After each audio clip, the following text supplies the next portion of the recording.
Food for thought. Why do people like to skip the heels, or in this case, the end pieces of the loaf of bread? And how does that tie into a marital affair of a relationship? Think about that. While you're thinking about that, thank you for coming back to at Too Transparent Tasha. I am your host, Tasha. I also want to thank you guys for 25 subs. I appreciate everything and thank y'all so much. It's little, but it's climbing. I'm trying to spread the anti-infidelity awareness as much as I can. And if you've seen my last video, which was my very first interview, you will meet Anna. She will tell you her story and how she had to struggle for a bit. And she's Gen Z. So for all the people who are in the Gen Z era, watch her interview and see how you probably may relate to her as you maybe may relate to me. But without further ado, let's go right ahead and start that 10 minutes, shall we? Okay, so basically I'm going to come from when we were talking about the video before my interview regarding, being the side piece, even without them telling you, even without telling me or whatever, even if whatever thought that came to his mind saying that I'm not, even if I was in that area saying that, yeah, I'm not a side piece, not that, let's just say that. We were fooling each other, especially myself. I was fooling myself. I was. And maybe he did know. Let's just say this. He did know. He just didn't want to say it to probably hurt my feelings or whatever. But anyways, don't let that person or anybody that you are with to continue to treat you like the side piece. When you have evident information that you are not the only one, please leave. Because you are worth so much more than a person that you may are probably 9 times out of 10 are very attracted to, and you think that's all you can get. No, it's not. It's not the end of this world.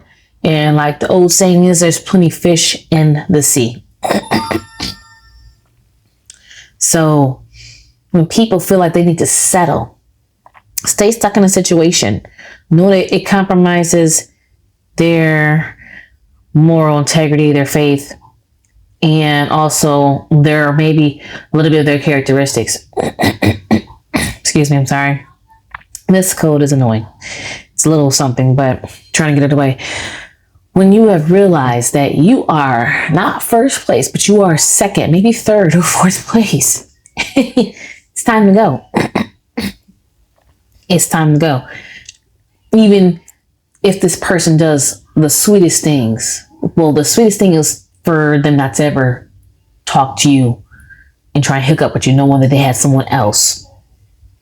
Even if you knew about it or even if you didn't know about it, that would have been the sweetest thing they could ever do, is to not even come to you as if they were single themselves. Excuse me.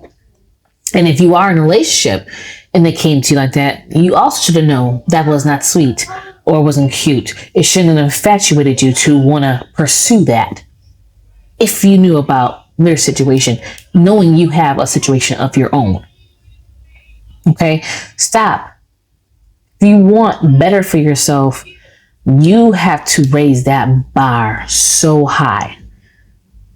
I had a bar, and because that person at that time was like something that someone wanted. Excuse me, I'm sorry.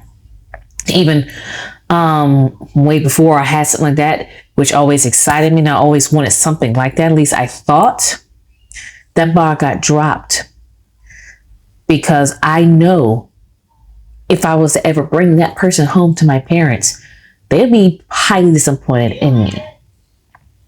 Because of how he represented himself. Maybe if as a cool person, yeah.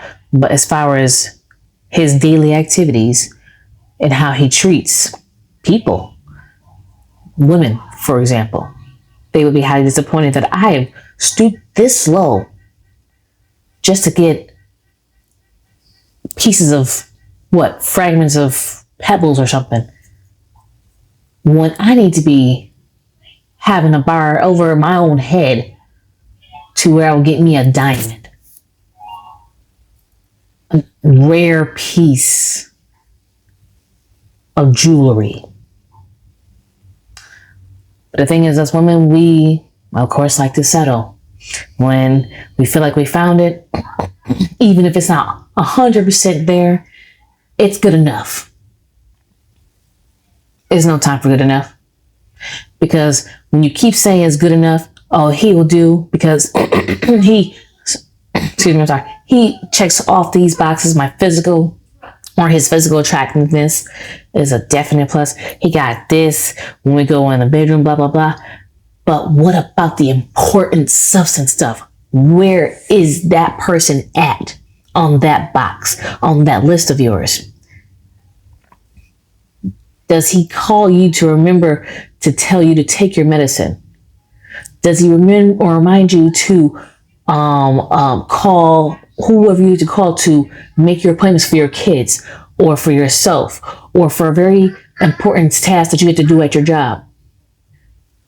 Does he go above and beyond and make sure that there's packages waiting outside your door and you may be asleep? Does he call and like, baby, wake up, get your packages? Wake up, baby. Does he call to make sure to see how you're doing without asking for a little nightcap? For the people who are old school, they know what I'm talking about. Does he do all of that? Does he do stuff without you telling him? And I'm talking about not just for guys, but I'm talking to the men asking this to the woman that they may be with. Do they do stuff without you telling them?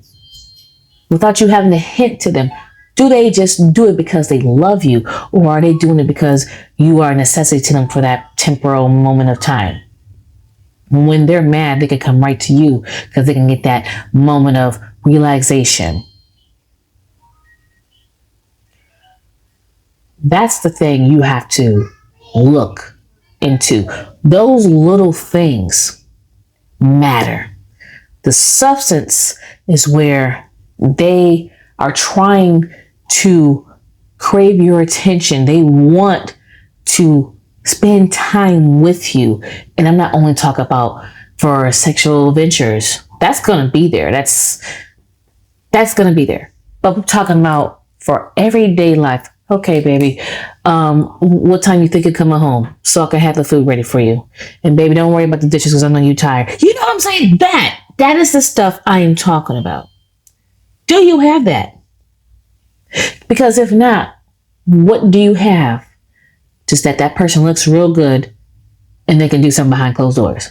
Is that all you got for the relationship? Really? Because if so, that's embarrassing and it's been time to go. And if you're still in something like that after 2 or 3 years and you're still wondering, or let's say 5+ years, and you're still wondering when they're going to leave the other person, the answer is never. Even if it looks like it is, it's being strung along. They're still playing their little guessing games. They're still playing games with you. There's no time to waste. There's no time to waste at all. But let me just say this, because I know I rambled up a bit. This is the time where in my timeline, it was about maybe a year in or afterwards. You were probably thinking to yourself, or let's just say for me, in my standpoint, I was thinking to myself, okay, yes, at that time, I love this person. So how am I going to tell my parents and the people that I love back at home that, okay, I left this person, but I want to be with this one. And we love each other. And they ask you, how did y'all meet? What's going on with this?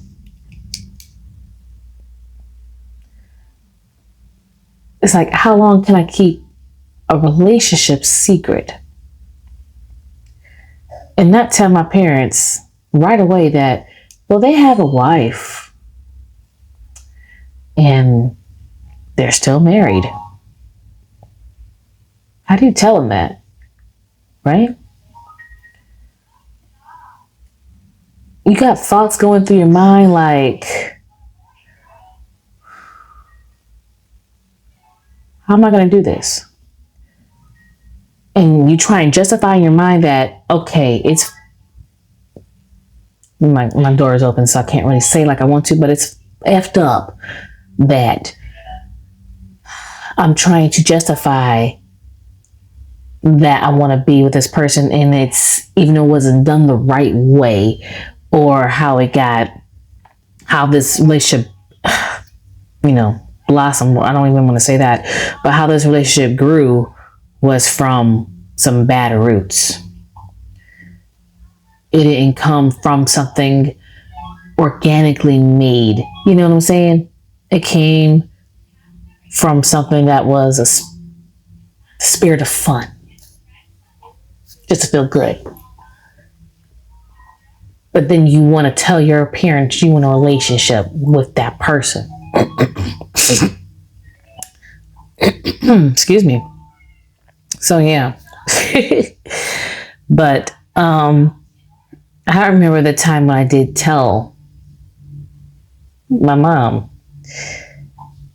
And oh boy, let me tell you what she said. Her response was, "Oh, that's my 10 minutes." Anyways, you will be seeing me. I'm back. I apologize for all the coughing and the little stuff in my my awesome throat. Just wanted to let y'all know that it's almost my birthday. Yeah. 2 more days. I will be the big 39. One of my gifts, my love. Oops, sorry. That was me touching the mic accidentally. My love in my life gave me this. It's a beautiful gift and I love it. Look at that. And he knows I love me some purple. He loves purple too, by the way. Look at that. And I got more gifts too. But I'm just showing you one of them right now. We got lights on it. Can you see it? Can you see the lights? It's so pretty.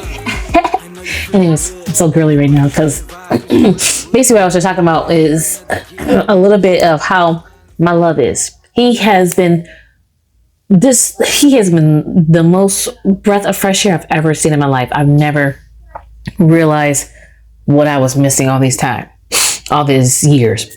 But let me go because I got to make moves myself. Anyways, you're going to catch me in the next video. And shout out to all of y'all. Shout out to my first interviewee. Thank you so much, Anna, for sharing your story. Again, I got my limited time deal. Give me 10 minutes of your time. Share me your infidelity story so we can share it with all of anybody that needs help and that wants to know stories of how that may fit with their situations. So we can go right ahead and collaborate. Hit me up. I got $10 for you if you want to give me 10 minutes of your time. $20 for you if you want to do 20. It's up to you. But anyways, my email is in the description and looks like I'll see you on the next video. But until then, peace and thank you.